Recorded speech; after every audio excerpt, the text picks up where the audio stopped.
Chapter number 18, Body Fluids and Circulation. You have learned that all living cells have to be provided with nutrients, O2 and other essential substances.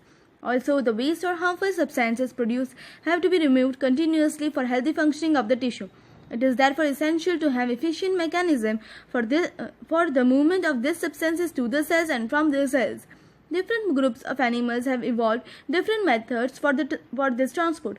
Simple organisms like sponges and coelentrates circulate water from their surrounding through their body cavities to facilitate the cells to exchange these substances. More complex organisms use special fluid within their bodies to transport such materials. Blood is the most commonly used body fluid by most of the higher organisms, including humans, for this purpose. Another body fluid, lymph, also helps in the transport of certain substances. In this chapter, you will learn about the composition and properties of blood and lymph tissue fluid, and mechanism of circulation of blood is also explained herein. Blood is a special connective tissue consisting of fluid matrix, plasma, and formed elements. Plasma is straw-colored viscous fluid constituting nearly 55% of the blood. 90 to 92% of plasma is water, and protein contributes 6 to 8% of it. Fibrinogen, globulin, and albumin are major proteins. Fibrinogen are needed for clotting or coagulation of blood. Globulins primarily are involved in defense mechanism of the body, and albumins help in osmotic balance. Plasma also contains small amount of minerals like Na+, Ca2+, Mg2+, HCO3-, Cl-, etc. Glucose, amino acid, lipids, etc. are also present in the plasma as they are always in transit in the body. Factors for coagulation or clotting of blood are also present in the plasma in an inactive form. Plasma without the clotting factor is called as serum. Formed elements, erythrocytes, leukocytes, and platelets are collectively called as formed elements, and they constitute nearly 45% of the blood. Erythrocytes or red blood cells, that is RBC, are most abundant of all the cells in the blood. A healthy adult man has on an average 5 million to 5.5 million of RBC per millimeter cube of the blood.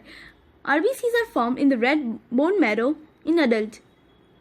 RBCs are devoid of nucleus in most of the mammals and are biconcave in shape. They have red colored iron containing complex protein called as hemoglobin, hence the color and name of the cells. In healthy individual has 12 to 16 gram of hemoglobin in every 100 ml of blood. These molecules play a significant role in transport of respiratory gases. RBCs have an average lifespan of 120 days, after which they are destroyed in the spleen graveyard of RBCs. Leukocytes are also known as white blood cells, WBC, as they are colorless due to the lack of hemoglobin. They are nucleated and are relatively lesser in number, which averages 6,000 to 8,000 per millimeter cube of blood. Leukocytes are generally short-lived. We have two main categories of WBC, granulocytes and agranulocytes. Neutrophils, eosinophils, basophils are different types of granulocytes, while lymphocytes and monocytes are agranulocytes. Neutrophils are most abundant cells, that is 60 to 65% of total WBC, and basophils are least, that is 0.5 to 1% amongst them. Neutrophils and monocytes 6 to 8% are phagocytic cells which destroy foreign organisms entering the body. Basophils secrete histamine, serotonin, heparin, etc. and are involved in inflammatory reactions. Eosinophils, that is 2 to 3%, resist infection and are also associated with allergic reaction. Lymphocytes, that is 20 to 25%, are of two major types, B and T forms. Both B and T lymphocytes are responsible for immune responses of the body. Platelets, also called as thrombocytes, are cell fragments produced from megakaryocytes, special cell in the bone marrow. Blood normally contains 150,000 to 350,000 platelets per millimeter cube. Platelets can release a variety of substances, most of which are involved in coagulation or clotting of blood. Reduction in their number can lead to clotting disorder, which will lead to excessive loss of blood from the body. Blood groups. As you know, blood of human beings differ in certain aspects, though it appear to be similar. Various types of grouping of blood have been done. Two such groupings are ABO and RH are widely used all over the world. ABO grouping. ABO grouping is based on the presence or absence of two surface antigens, chemicals that can induce immune response on the RBC, namely A and B. Similarly, the plasma of different individuals contain two natural antibodies, proteins produced in response of antigen. The distribution of antigen and antibodies in 4 groups of blood, A, B, and O are given in table 18.1. You probably know that during blood transfusion, any blood cannot be used. The blood of the donor has to be carefully meshed with the blood of the recipient before any blood transfusion to avoid severe problems of clumping, destruction of RBC. The donor's compatibility is also shown in table 18.1. Blood group A, antigen. Blood group A, antigens on RBC A, antibodies in plasma, anti-B, donors group O and A. Blood group B, antigens on RBC B, antibodies in plasma, anti-A, donors group B and O.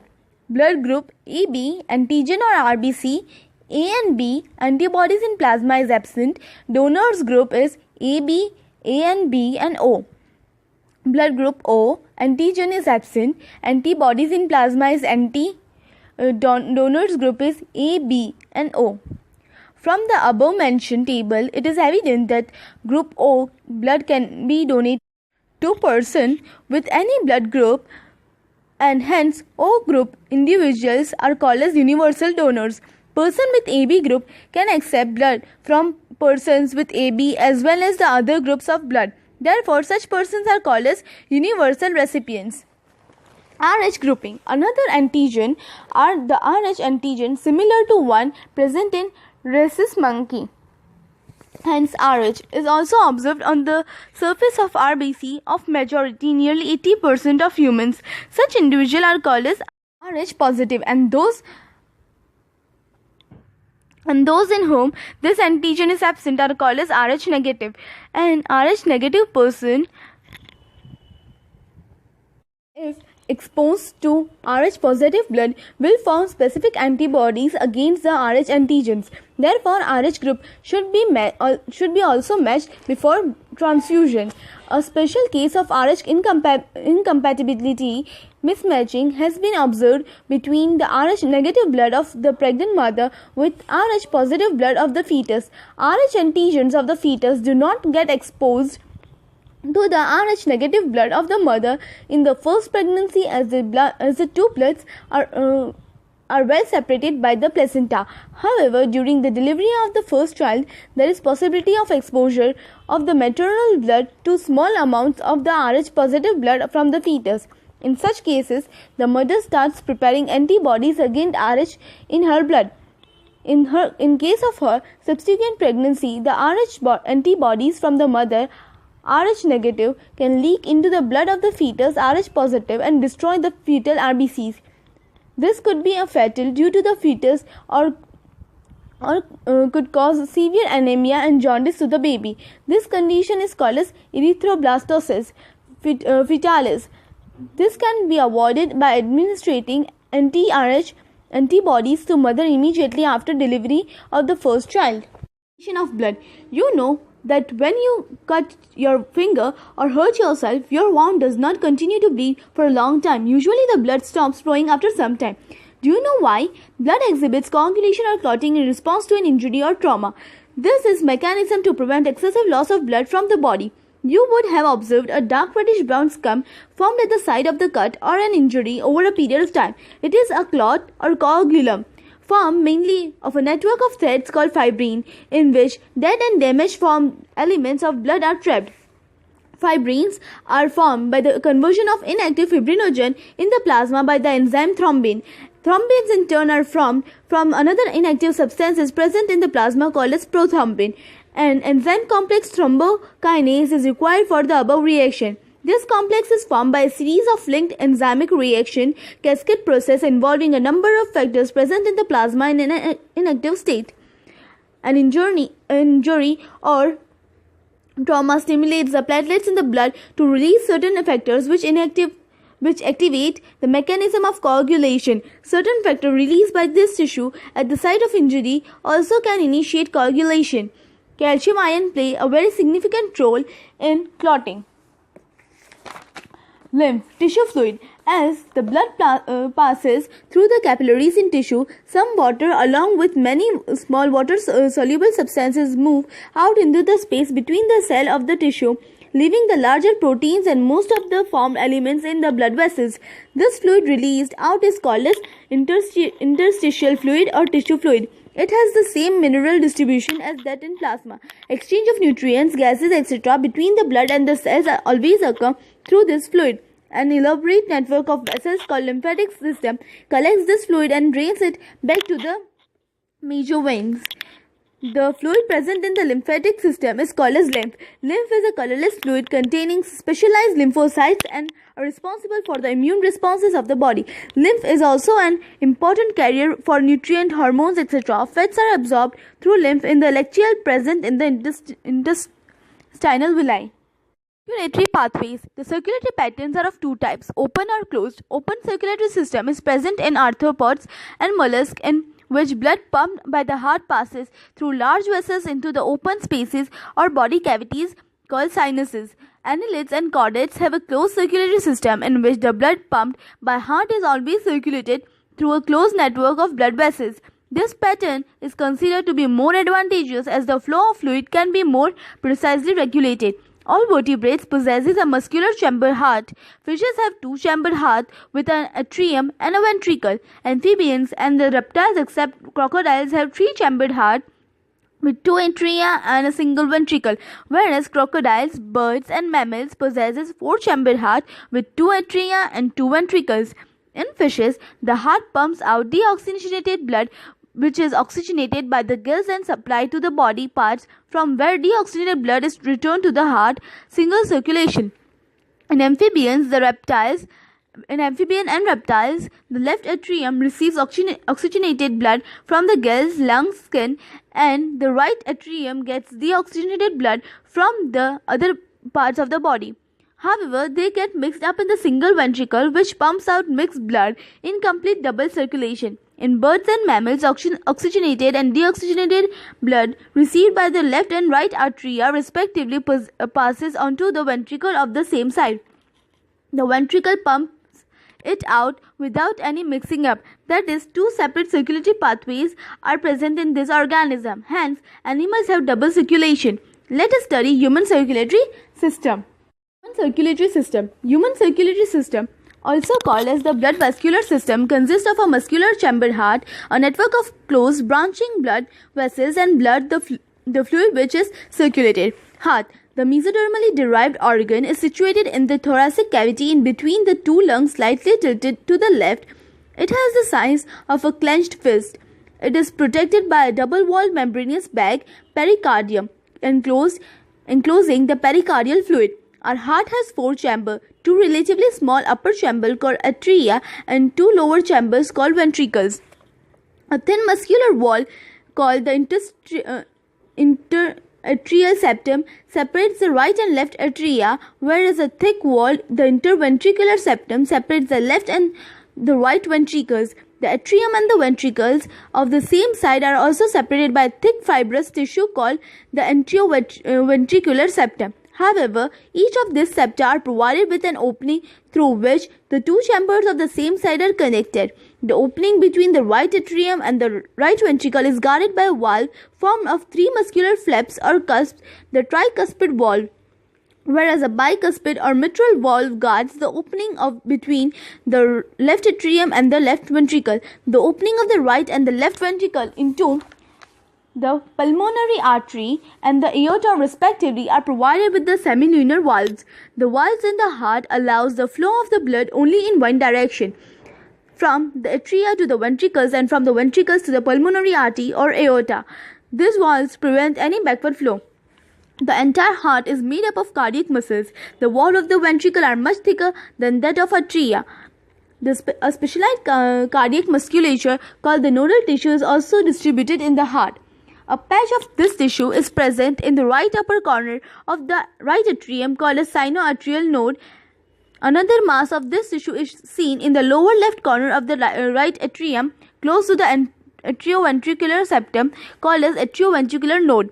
A bundle of nodal fibers, atrioventricular bundle, AV bundle, continues from AVN, which passes through the atrioventricular septa to emerge from the top of the interventricular septum and immediately divides into right and left bundle.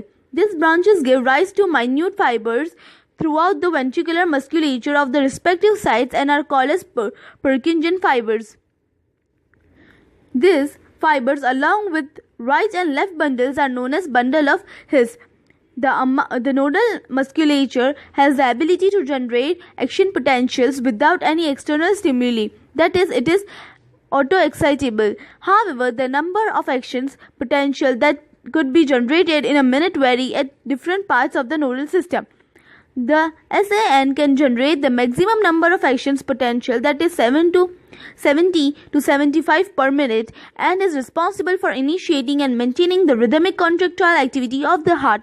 Therefore, it is called as pacemaker. However, heart normally beats 70 to 75 times in a minute, average 72 beats per minute. Cardiac cycle. How does the heart function? Let us take a look. To begin with, all the four chambers of heart are in relaxed state. That is, they are in a joint diastole. As the tricuspid and bicuspid valves open, blood from the pulmonary veins and vena cava flows into the left and the right ventricle respectively through the left and the right atria. The semilunar valves are closed at this stage. The SAN now generates an action potential which stimulates both the atria to undergo simultaneous contraction, the atrial systole. This increases the flow of blood into the ventricle by about 30%. The action potential is conducted to the ventricular side by the AVN and AV bundle, from where the bundle of His transmits it through the entire ventricular musculature. This causes the ventricular muscles to contract. Ventricular systole. The atria undergoes relaxation diastole coinciding with the ventricular systole. Ventricular systole increases the ventricular pressure, causing the closure of tricuspid and bicuspid valves due to attempted backflow of blood into the atria. As the ventricular pressure increases further, the semilunar valves guarding the pulmonary artery right side and the aorta left side are forced open, allowing the blood to the ventricle to flow through these vessels into the circulatory pathways. The ventricle now relaxes ventricular diastole and the ventricular pressure falls, causing the closure of semilunar valves, which prevents the backflow of blood into the ventricles. As the ventricular pressure declines further, the tricuspid and bicuspid valves are pushed open by the pressure in the atria exerted by the blood which was being emptied into them by the veins. The blood now once again moves freely into the ventricles. The ventricles and the atria are now again in the relaxed joint diastole state as earlier. Soon the SAN generates a new action potential, and the events described above are repeated in the sequence, and the process continues. This sequential event in the heart, which is cyclically repeated in the cardiac cycle and is consists of systole and diastole of both the atria and ventricles. As mentioned earlier, the heart beats 72 times per minute. That is, that many cardiac cycles are performed per minute. From this, it could be deduced that the duration of cardiac cycle is 0.8 seconds. During a cardiac cycle, each ventricle pumps out approximately 70 ml of blood, which is called as the stroke volume. The stroke volume multiplied by the heart rate, number of beats per minute, give the cardiac output. Therefore, the cardiac output can be defined as the volume of blood pumped out by each ventricle per minute, and average 5000 milliliter or 5 liters in a healthy individual. The body has the ability to alter the stroke volume as well as the heart rate and thereby the cardiac output. For example, the cardiac output of an athlete will be much higher than that of an ordinary man. During each cardiac cycle, two prominent sounds are produced which can easily be heard through a stethoscope. The first heart sound, love, is associated with the closure of the tricuspid and bicuspid valves, whereas the second heart sound is associated with the closure of semilunar valves. These sounds are of clinical diagnostic significance. Cardiograph, ECG. You are probably familiar with this scene from a typical hospital television show. A patient is hooked up to a monitoring machine that shows voltage traces on a screen and makes a sound as the patient goes into cardiac arrest. This type of machine, electrocardiograph, is used to obtain an electrocardiogram, ECG. ECG is graphical representation of the electrical activity of the heart during the cardiac cycle. To obtain a standard ECG as shown in the figure 18.3, a patient is connected to the machine with 3 electrical leads, one to each wrist and two to the left ankle, that continuously monitor the heart activity. For a detailed evaluation of the heart function, multiple leads are attached to the chest region. Here we will talk only about a standard ECG. Each peak in the ECG is identified with a letter from P to T that corresponds to a specific electrical activity of the heart. The P wave represents the electrical excitation or depolarization of the atria, which leads to the contraction of the both atria. The QRS complex represented the depolarization of the ventricle, which indicates the ventricular contraction. The contraction starts shortly after Q and marks the beginning of the systole. The T wave represents the return of the ventricles from the excited to the normal stage, that is repolarization. The end of T wave marks the end of systole. Obviously, by counting the number of QRS complexes that occur in the given time period, one can determine the heartbeat rate of an individual. Since the ECGs obtained from different individuals have roughly the same shape for a given lead configuration, any deviation from this shape indicates a possible abnormality or disease. Hence, it is of great clinical significance. Double circulation. As mentioned earlier, the blood pumped by the right ventricle enters the pulmonary artery, where the left ventricle pumps blood into the aorta. The deoxygenated blood pumped into the pulmonary artery is passed on to the lungs, from where the oxygenated blood is carried by the pulmonary veins into the left atrium. This pathway constitutes the pulmonary circulation. The oxygenated blood entering the aorta is carried by the network of arteries, arterioles and capillaries to the tissue, from where the deoxygenated blood is collected by a system of venules, veins and vena cava and emptied into the right atrium. This is the systematic circulation. The systematic circulation provides nutrients, O2 and other essential substances to the tissue and takes CO2 and other harmful substances away from the elimination. A unique vascular connection exists between the digestive tract and the liver, called the hepatic portal system. The hepatic portal vein carries blood from the intestine to the liver before it is delivered to a systemic circulation. A special coronary system of blood vessels is present in our body exclusively for the circulation of the blood to and from the cardiac musculature. Regulation of cardiac activity. Normal activities of the heart are regulated intrinsically, that is, auto-regulated by specialized muscles, nodal tissue. Hence, the heart is called as myogenic.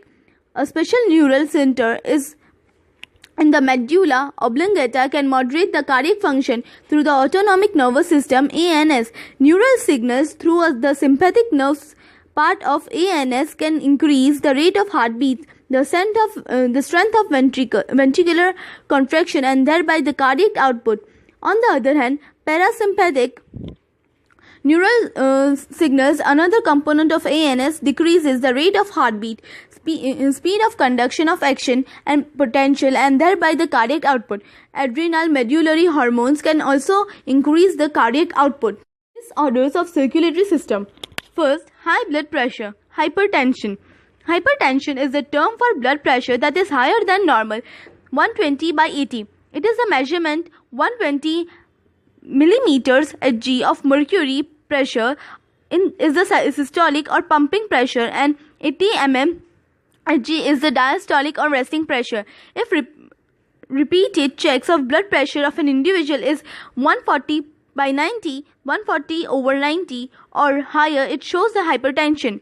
High blood pressure leads to heart diseases and also affect the vital organs like brain and kidney.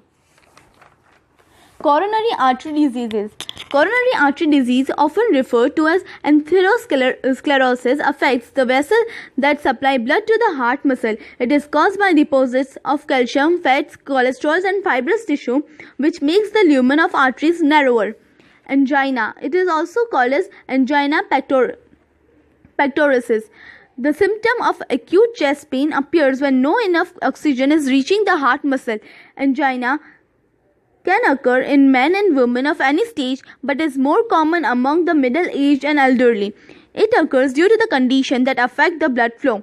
Heart failure. Heart failure means the state of heart when it is not pumping blood effectively enough to meet the needs of the body.